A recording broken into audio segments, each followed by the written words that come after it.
Hey, what's up, y'all? My name is Devontae, and I sacrificed my time so you don't have to.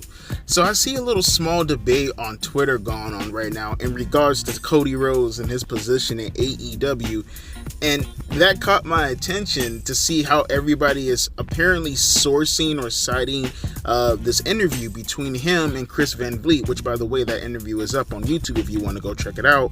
I won't leave a link because, even though I'm taking the transcript out of the video in itself, I'm actually going to reference an article talking about it because I feel like they're the ones who did the job, so therefore they should be the ones getting the credit. But you should go check out the video regardless. I'm pretty sure there's more said on the video that will probably catch your attention if you want to go check it out. That's the Chris Van Vliet show. Again, it's here on YouTube, and I think you can find on other podcasts, websites like Spotify or whatever.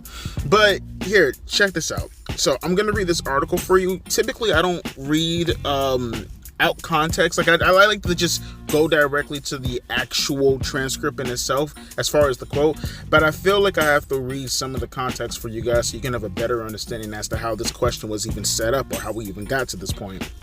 So this article is titled from the Inside Ropes show or Inside Ropes website. Cody Rhodes hated the Young Bucks narrative of how he joined AEW. Cody Rhodes has addressed his time in AEW and how something that the Young Bucks said did not sit well with him. Following on from his indie run around the world, the American Nightmare joined forces with the Young Bucks and Kenny Omega to host the hugely successful All In show in 2018. The show would lead to the creation of All Elite Wrestling thanks to the financial backing of Tony Khan. While everyone has very much, they kind of typed this incorrectly, but I'll try to fill in the blanks. While everyone has very much been on board to make the brand a huge success from the outset, the Bucks side of the story could be viewed in multiple ways. Speaking with Chris Van Vliet, Rhodes was asked about his role in the creation of AEW, and now he was viewed by the fans. Rhodes stated that while there might be an alternative narrative for some fans about his time in the promotion, he still looks back on it fondly. And I quote from Cody, "Have you ever seen the end of Dark Knight? Again, it's super convoluted, and I'm not comparing myself to Batman, but there's a piece of it that's really important. To certain fans from the AEW fandom, they need the story to be, they didn't want me. They pushed me out. He was bad. They need that story. They need me to be the villain. I was always fine with accepting that because of the respect I have for it in the first place. How difficult it was to do the original All In, how unbelievable the feeling was to do Double or Nothing, how fortunate we were that Tony wanted to invest in this vision and we had a vision as well. How special Matt and Nick in the being the Elite era and Kenny and my rivalry in New Japan, especially from a dollars and cents point, that made New Japan more money than anything they ever did, and it made Ring of Honor go through the roof at the time. So regardless of any petty squabbles, I will always have a love for it. I got to wrestle Brody Lee's final match. I got to lead people, young people behind the scenes. I'll always have love for it. I'm sure there's some negative stuff, but I just remember it lovingly, and I also knew I was leaving. I knew it was a season. Damn, they typed this article horribly. I knew it was a season. I knew this isn't gonna last, and there's something greater for me out there. I know that might sound negative to people, but it's not. That's the biggest prize in the wrestling game. If you put on boots, that's the one. I just wanted to get out or go get it. What the fuck? I just wanted to go get it, and I had nothing but respect for my time there. I got to sharpen my skills like Hulkamania and the AWA right before I came to WWE. They put it. It's the same. It's the same. The energy was there. The renaissance was happening. It wasn't just company based. It was all there, and I just have a love for it because I got to sharpen my skills. By the time I got to WrestleMania and WWE, and I felt like, okay, what the hell? Holy fuck. Bro, whoever typed this article, you need to be fired. Holy shit. Let me read that again, but I'll reword it. By the time I got to WrestleMania and WWE and I felt like it was okay, I've come back a complete package. I'm in command of this is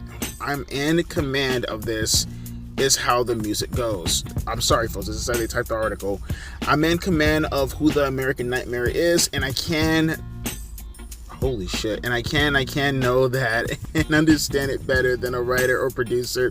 And thankfully we have all those things. But yeah, nothing but love. I'm trying to get something bad to say. Before I continue, inside the roast, if there's any if you have people on your writing team who are not proofreading what the fuck they're typing, they need to be fired immediately. And if you're using AI in order to type out these articles, you need to stop. These articles are atrocious. You should be ashamed of yourself. You call yourself a publication. You say that you're a wrestling journalist. You type like you're on fucking Retland. Like you type like you're fucking autistic. You type like, I honestly, you would think that I was reading from fucking like Ringside News or something. No, this is Inside the Rose, an actual publication. Holy fuck. Continuing on though, again, I'll try to get through this. Let's actually go straight to the transcript because now you got the context for the most part. This is the juicy part. He says, I hated that in the Young Bucks book, they said I was the last to the signing, because that's a big thing. Some of the AEW defenders who don't realize they're turning people off to their product more than they're turning people on. That's one of the things that people always cite. Oh, he was last. He wasn't that big of a deal to the origin. No, this guy here who's off camera was the first person to ever meet Tony, and he met him in a vetting process for all of us. So yes, I guess I was the last, and yes, I had different thoughts, and it's not incorrect at all what they said, that I was physically the last person to sign. Yeah, it's not incorrect, but I was just in on it as well as anybody else. That's a little thing that when I write my book, I get to tell the story. So there's a couple of things I want to take apart in this horribly fucking typed article. One, the fact that for what it looks like, it feels like Tony Khan and for the most part the Young Bucks, who, by the way, it's funny how every time you hear people talk about the CM Punk situation and now Cody Rhodes, two of the integral parts of AEW, which had they still been with the company to this very day, would be one of the biggest draws, if not the two single biggest draws in the company that they let go. And it feels like everything comes right back as the Young Bucks being the central piece as to that being the case. You guys ever notice that? Like you're starting to see a pattern right now, right? Like at least with CM Punk and the Young Bucks, it was more so like that got out because they physically put their hands on each other. But it feels like the Young Bucks, and we all knew the Young Bucks and Cody Rhodes and Kenny Omega. I know Kenny Omega had drama with Brandy Rhodes, and with the Young Bucks and Cody, it always comes back to the fucking Young Bucks. As crazy as that looks, right? Well, it kind of looks like that the Young Bucks are trying to rewrite the story and rewrite the narrative and pretty much pretend as if Cody Rhodes has nothing to do at all with the building blocks of AEW. That, yeah, I mean, he was in AEW, but he wasn't that big of a deal. I mean, shit, he was one of the last people to fucking sign. He's just one of the boys. We, on the other hand, we're the building blocks. We're the guys who introduced AEW to Tony Khan. We're the guys that started this company. And Cody Rhodes, I mean, yeah, he was one of the fixtures. He's kind of like Chris Jericho, he was just somebody that we picked up for the company because he was a name. Is essentially what Cody Rhodes is. Kind of feel like he's telling us right now that the Young Bucks essentially not buried him necessarily, but more so painted him out to be an insignificant piece to the AEW puzzle. And he takes issue with that, which I think any person would take issue with. Can you imagine going out of your way to give out equal, like let's just say you were in school and you guys were working on a group project, right? And you were just as integral to that product getting an A+, right? Not to say that AEW is an A+, but it is for the most part, in the wrestling sphere, right? It's made a name for itself, if for nothing else, right? Can you imagine going out of your way, all three of you guys worked on the project, and you spent just as much money as these guys spent in order to, build this project? You put money in as far as buying the material. You put money in as far as buying the board. You put research in as far as doing your part to make sure that this product was an A+. Everybody, let's just say Cody, Kenny, the Young Bucks, everybody had 25%, right? Everybody got a piece of the pie. And then they just pretend, it was more so 33%, 33%, and yeah, you get that little 1% being Cody Rhodes. That's how Cody Rhodes is taking it. And it's absolute bullshit. And you leave it up to Cody Rhodes, according to him, and I have no reason to believe that he's lying. He was the guy who actually went to Tony Khan to even get this started to begin with. He was the gunshot. He was the bullet. And they pretend as if, well, no, he wasn't the bullet. You know, we got this company started, but they leave out the fact that Cody Rhodes was the one to even talk to Tony Khan when they not even a discussion. They hadn't even introduced themselves to Tony Khan. That was all on Cody Rhodes. And yeah, I would be highly offended by that also. I wouldn't see anyone who wouldn't be highly offended by that. That's bullshit. You don't take credit for things that other people have done, and then you spread it to your audience, and then your stupid ass audience takes that, and then they make Cody Rhodes out to be the heel. Oh, well, he was never really a part of the puzzle when it came to the building blocks of AEW. He felt that he needed to be credited with things that he never did. That's why he's leaving AEW, because he wanted to be more than what the company he actually put into, right? He's the guy who's complaining about not getting a lot of money, even though he doesn't pay any of his fucking taxes. It's essentially what the AEW fans are saying about why Cody Rhodes left. And we've been seeing that narrative spiral out of control for the past couple of years now, that, you know, Cody Rhodes was bitter, that he wanted to have more money, that he wanted this, that he wanted that, and Tony Khan didn't give it to him, so he felt like, well, I mean, this place is out of control anyways. You know, it kind of feels like you guys are a dumpster fire. You don't know what the fuck you're doing, and now you're telling me that I can't get a bigger piece of the fucking pie now that you're introducing other people inside this house that I helped build, that you're saying that I didn't fucking build. Pieces, deuces, I'm fucking out of here, skedaddle. I'm taking everything that I learned within this company, bringing it to WWE, and I'm gonna just build my own character up and build my own legacy up with a company that's gonna appreciate all the things that I bring in regards to my wisdom, my talent. And I'm gonna let you guys sit there and flounder in your mediocrity, is essentially what Cody Rhodes is saying. And you have the Young Bucks who are looking at the situation, and who knows, maybe they feel bitter by the fact that Cody Rhodes is actually a success in WWE. Maybe they feel bitter by the fact that he was able to break out of the AEW establishment. This has more to talk about in regards to Tony Khan, and he made a name for himself even further out of the realms of AEW, and they feel like, well, we helped build you. We're the ones who helped make your legacy. Had it not been for us propping you up in a prominent spot within the company, which, by the way, they never actually did, then maybe you wouldn't be in the position that you're currently in right now. We're bitter by the fact that you're successful at the moment. The same reasons as to why they feel about CM Punk leaving and going to WWE, because you got to believe in your mind, Tony Khan probably thinks that he was the Renaissance in regards to CM Punk's popularity, never mind the fact that people threw out arenas for the better part of 7.5 years while he was gone, which any CM Punk chance at regular, random, boring segments throughout WWE's tenure in the mid-2010s to even late 2010s. Who the fuck are you guys fooling to actually make yourselves believe that you can gaslight your audience and to believe in Cody Rhodes did not play an integral part into AEW? And shame on you guys for putting out that narrative, because you guys are I'm at the point right now where I'm legitimately thinking to myself that the Young Bucks are actually fucking sociopaths right now. Like, that's gotta be sociopathic behavior to think that you yourself have this superiority complex that's to the fucking moon, that you can get your own head out of your ass to see that the narrative you're painting currently at the moment is not just tribalistic, as you guys have to consistently try to call out. Never mind the fact that you guys pander to your fucking audience base and you say bullshit like this and you paint narratives out like this while your stupid ass boss does the exact same thing and he pushes out that narrative. Now, never mind the fact that it's pretty clear that you guys have your hands up Tony Khan's ass. I can see the brown on your fucking white skin going down to your fucking elbow with his fucking diarrhea running goddamn towards your fucking, what, at this point, towards your goddamn shoulder. That's how deep up Tony Khan's ass you are at the moment. I mean, you're so deep up his ass,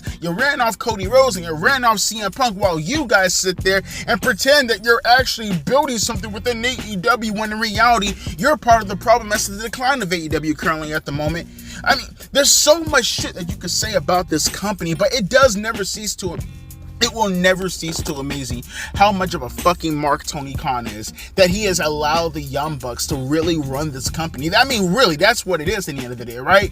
Joe Biden is to Joe Biden what the Young Bucks are to fucking Tony Khan. He's not running his own company. He's merely there just putting money inside the company. It's the Young Bucks and it's Dave Meltzer. That's who's running this company. It's the Young Bucks and it's Dave fucking Meltzer.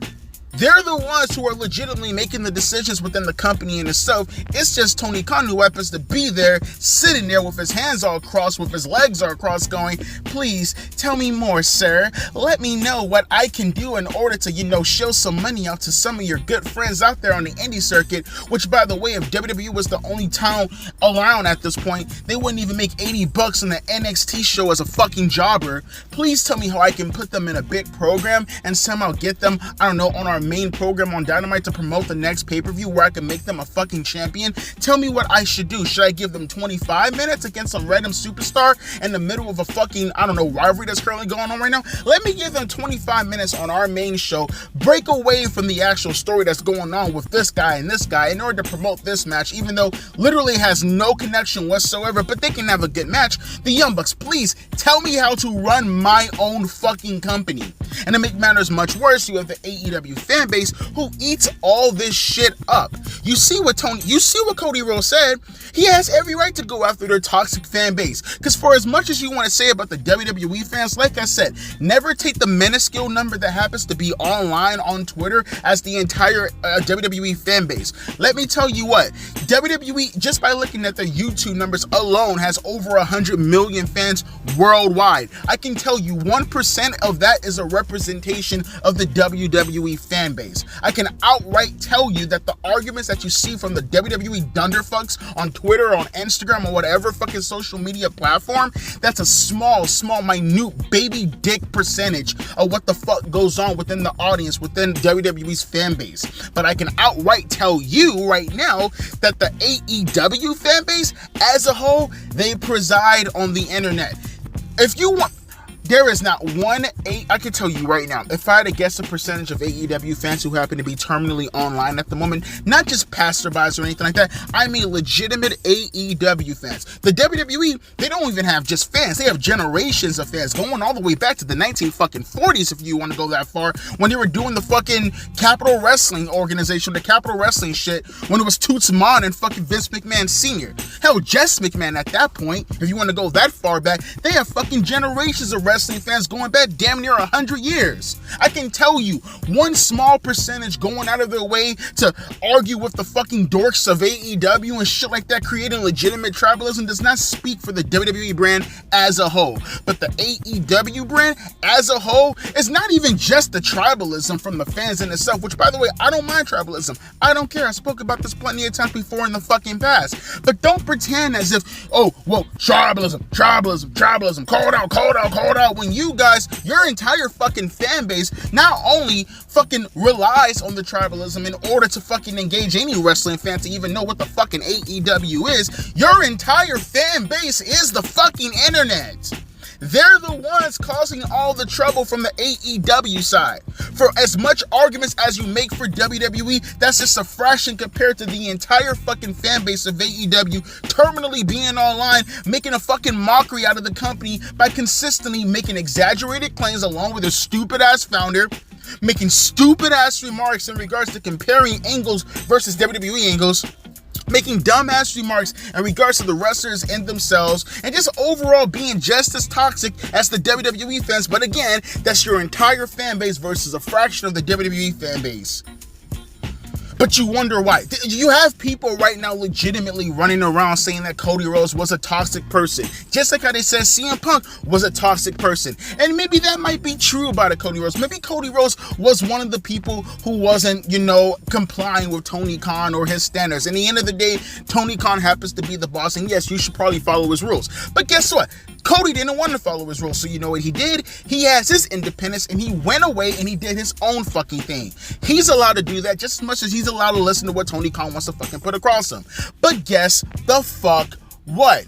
Why are you pretending, even though from a moral standpoint you can argue that a boss has everything in regards to what they want to say about their fucking employer, and they can put anything across in regards to what their employer should do because they're paying them for a fucking reason, that does not take away from the fact that the ideas that was put across for Cody Rhodes to do probably was stupid as fuck, and maybe you did put him in a position where he felt that he had to go fucking leave. But why are you pretending? And they did the same thing with CM Punk, as if you guys did nothing wrong. You guys are the reason reason why your two biggest draws are in WWE at the moment. You cannot make this shit up. You cannot take that away. That is the ever-loving fucking truth. And I'll say this one more time. I find it very funny that it comes right back to the Young Bucks. They happen to be the centerpiece of all this once a fucking again. How do you explain that? It can't just be a coincidence. Now, can it? But leave it up to them. Nah, Cody Rhodes, he dismissed himself because, well, I mean, fuck, doesn't matter. I mean, he was never an integral part to AEW and its building blocks and its foundation anyways. Fuck out of here, man. And to the AEW fan base, if you actually believe that shit, who gives a fuck? You'll suck Tony Khan's dick if it meant getting tickets and the fucking nosebleeds, let alone the fucking narratives that they paint out for the people that left AEW and your tribe anyways. Anybody who leaves the fucking code, it's like a goddamn gang. But metaphorically speaking, because of course they can't use their fists, of course they can't use their muscle. What fucking muscle? They can't do anything but type in their little phones on Twitter and tell you why you're such a meanie person for making Tony Khan feel sad. I got something to make y'all feel sad. Tell your mama to open up her legs. I'll give her the business, bruh. I'll make you feel even more sad by giving you a brother and loving him more than I love you. But with that being said, let me know your thoughts down in the comment section below.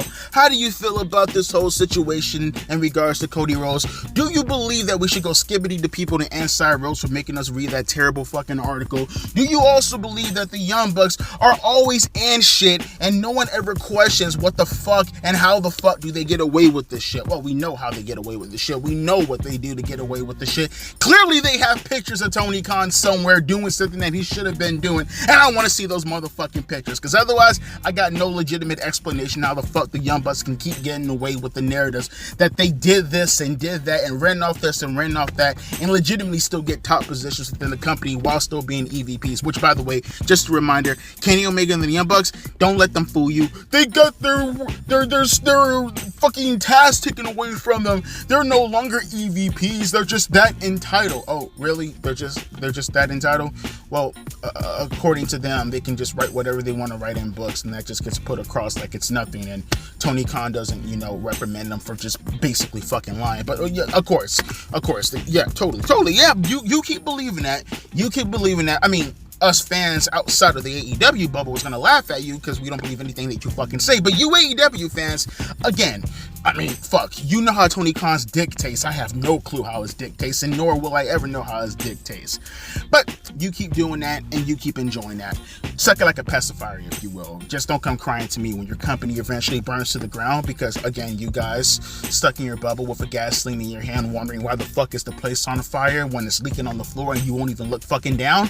That's on you, not me, and not the rest of us. You did it to yourselves. AEW screwed AEW, and I ain't Vince McMahon. With that being said, let me catch you guys later. I need to get back to work. I need to get the fuck out of here. I need to go drive, and I need to swerve, and I need to make sure no cops or whatever follow me, because I'm black. I'm joking. No, really. Deuces and a P eyes.